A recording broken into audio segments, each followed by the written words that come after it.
So we're going to start the Zman here by saying Maisa Base, the Melech V'Keser. It's the second story. It has to do with the king and the Caesar. So we're going to start out here, and we're going to just read like we do the outside of it first. And as you know, the wait a minute. Am I? Yeah, it's working. Okay. I'm going to read the outside of the story. I'm going to read it in Hebrew and translate it in English. And we'll see the kind of words that Rabbi Nachman is using. If you have this particular volume, okay, it comes in different colors, but it's the same volume. I know at least one person has this. You can follow along. It starts on page Mem. So it's like this. Maaseh b'Keser Echad, there was once an emperor, Shelo Choyu Lobanim, had no children. Well, getting blackouts here. Gam Melech Echad Lo Choyu Lobanim, there was also a king that had no children. The Nasa Keser La'aret L'Shotet, so he spread, he ran around the world, or he went around, he sailed around the world. L'Vake Shula Yimse Eze Eitze, maybe he could find some advice, usrufa, and some medication or some healing, the holy bonin that would allow him, like a medicine that would allow him to have children. Gama Melech Nasa Kamochain. The same thing happened with the king.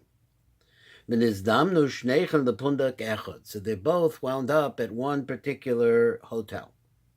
But they didn't know each other. The Hikra case of Melech Sheyesh Lo Nimus, that is, he had the appearance of royalty. So he asked them, and he admitted to him. I say, hey, I'm a king. But Gam Melech, he could be Keser, Gam came, Gam came. So the king, also looking at the emperor, he also had the same kind of qualities. And so he also admitted to him, yes, I'm an emperor. So they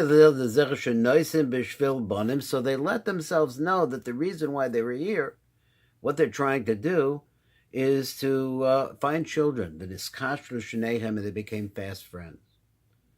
And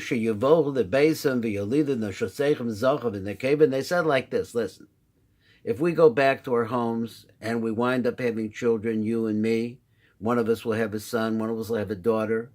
So that what we'll do, we'll fix them up. But often so that we see that they're able to get married. So we'll make a chasana between us. We'll have a wedding. So the Keser went back to his place, to his palace, and he gave birth to a daughter. But the base of a holod bain. But over the course of this time, they forgot about their deal. It's interesting that how the Rebbe tells the story, and this story is like wild. It's like a crazy, crazy story. It has all different kinds of things. But when you see the inside, the pirush that Rav Shik says, then you understand how personal it is to us. V'shalach HaKeser Hasbito Lilmod. So the Keser, he sent his daughter off to one of the big-time schools. Gam HaMelech Shalach has beno Lilmod, so this Melech also sent his son off to a special finishing school too. Viznamnu Shnechem Etzam Alamed Echad. So both of them had together one teacher between them. So they fell in love. They loved each other. And they made a pact that they would marry each other. And that's what their parents not knowing about it. But not the Ben Melech, the boss, so the Ben Melech, the son of the king, took a ring. But also Yadav and his chatnu a yachad. So they made a tanai together, and they're going to become engaged. He took this ring, he took a ring that he had, and he put it on her finger, and like that. So then the emperor sent for his daughter, and he brought her home. So also the king did the same thing. So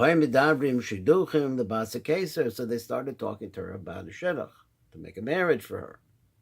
But she didn't want any of those shidduchim. Machmas is kashrus now because she was already made a pact with this young man that she met at school. Now the man,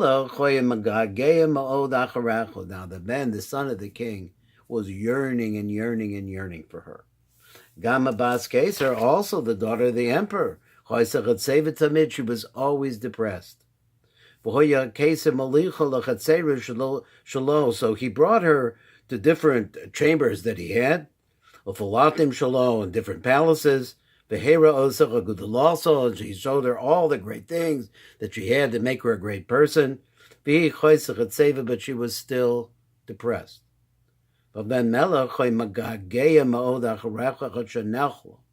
He yearned for her so much to the point where he ultimately got sick. Why are you so sick? They said. Why are you so upset? But he didn't want to say. So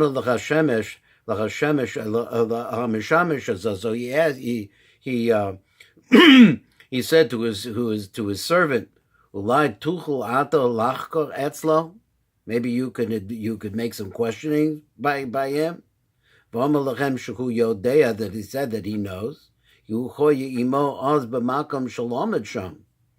the second Amelech said that, not the second Amelech, but the servant said that I was with you over while you were learning. I was serving you there. So he said,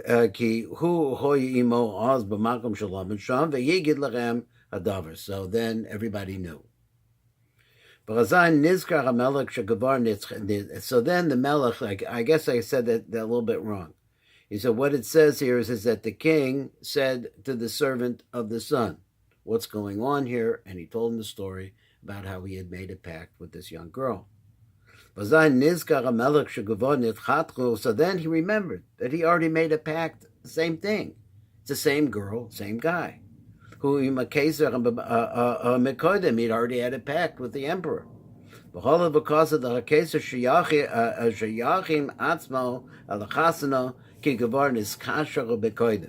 so now he writes a letter back to the emperor, and he says to him that we should get ready for a marriage, because remember when we didn't have children, but now we decided that we're going to get together and we're going to have it, and now I'm ready. But the emperor didn't want the deal. He was looking elsewhere. But he couldn't really show that he was going to be real arrogant about this, and that he was going to not go along with the deal. So he said like this, here's what to do. I have a lot of countries under my rule. Send your son here. Let me see if he knows how to handle business, because that's what's going to happen. And then when we see that he knows what he's doing and we teach him a little bit about what he has to do, then get married. That is, and so the king then sent his son to the emperor. So then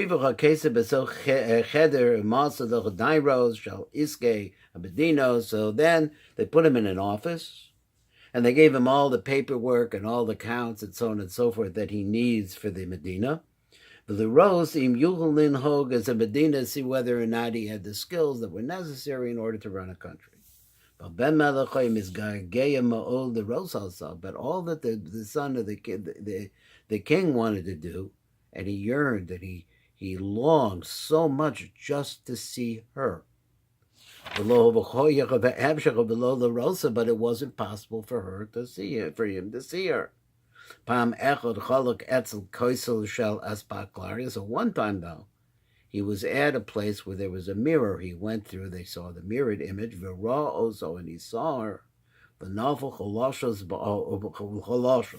and he became completely weakened as a result. He saw her image in a mirror. He started looking for her, but she wasn't there, and he fell in tremendous weakness. But she came to him. And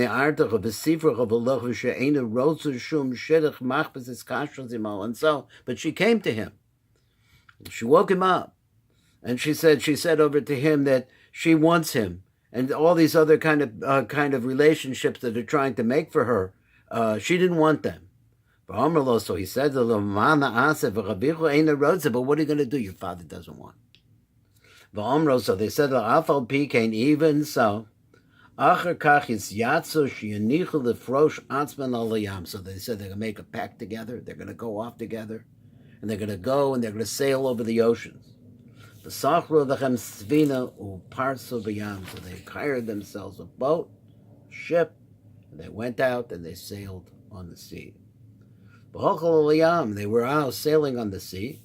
Acher kach ratzu the car of atzman abelasfar. But then they were there a long time on the sea. They said, well, let's go to a port. They came to the port. There was a big forest there, dense forest. So they went to the forest. So she took the Bas Kesar, that is the daughter of the emperor. She took the ring that, remember, he gave it to her back when they were in school, and she gave it to him. And she laid down there. So then the Ben Melech saw that he was standing next to her, and he put the ring next to her. After that, they went back to the boat. Now I made a mistake here because it doesn't make sense what I read, so let me read it again if you don't mind. So they went on the sea. They wanted to go to a port who bought the Safar, and they came to the port. They went to the forest, and they went into the forest. So she took the ring that he gave to her, and she gave it back to him. And she laid down there. So then the Ben Melech saw that she was standing next to him, and then he put the ring back to her. And then after that, they got up and they went to the boat. So since they're exchanging the rings back and forth, they forgot that they didn't have the ring anymore. They forgot who had the ring. So then she sent him after get the ring, because she gave it back to him, and he gave it to her, and then back who has it, but she knows that where they were, so they go back and get it. But he went into the forest, and he got lost. He couldn't find where the place was. And he went to another place, and he wasn't able to get the ring there either. So he went and he started looking for it, he got so lost in the forest that he couldn't find his way back out. So she also, what happened to him? So she went to look for him, and she also got lost. So he went, and he kept getting lost, more and more lost. He went more deeper into the forest, a different way, and he got more lost. So then he found there was a path. He took the path, and he went to a civilized place, a city. But didn't have what to do. So he became a servant. But she also started, she was looking for him, but she got lost in the forest. So she decided to herself, this is what I'm going to do. I don't know where I'm at, but I know how to get back to the sea, so I'll go to the sea. So he said, so she went to the beach. She went to the edge of the sea. There were fruit trees. So she set herself down and settled herself in there. In the daytime, she would go to the sea. Maybe she would see passers-by. And she ate from the fruit. At the nighttime, she would go up into a tree, because there were wild animals around, and she wanted to make sure that she didn't get caught by a wild animal. Now the story switches. So it came out at that time, there was a tremendously rich merchant. And he was busy in the whole world. He had businesses all over everywhere. And he had one particular son. And this Socher was an old man now. Upam echad amar bebein la'avi. So one time the son said to his father, Ba'asher she'ata zaken, because of the fact that you're old, va'ani nar, and I'm a child. And what it is like this. You have your counselors, you have the people that work for you. And when I come around, they don't pay any attention to me at all. They don't know who I am, and they don't care because I'm working for you. So what's going to happen? Let me tell you. You're old, you're going to die. And the time is going to come, and it's going to all fall on me, and I'm not going to have an idea what to do. So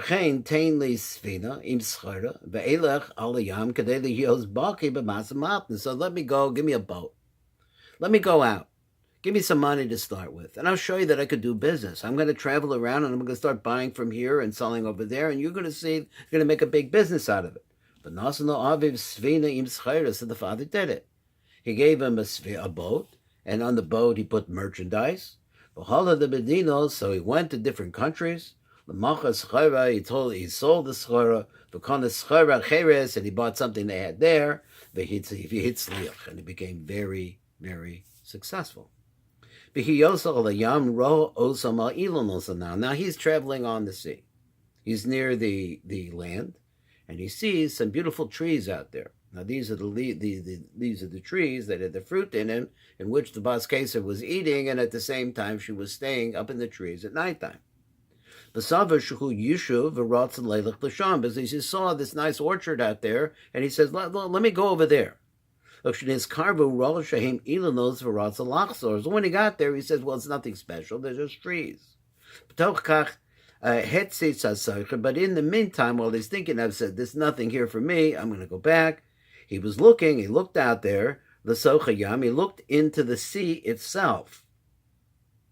And he said, Sham Ilan v'olav kamara Adam. He saw a reflection. And he saw in the reflection there was a certain tree, and in the tree there seemed to be an image of a person. So maybe it was making a mistake. You see something in the ocean, it's a reflection. It's crazy that he saw like a tree there and the person in the tree. So he said to the other people that they were with him, Gam came b'mara Adam, and they looked and they saw, you know what? In that reflection, I see the same thing.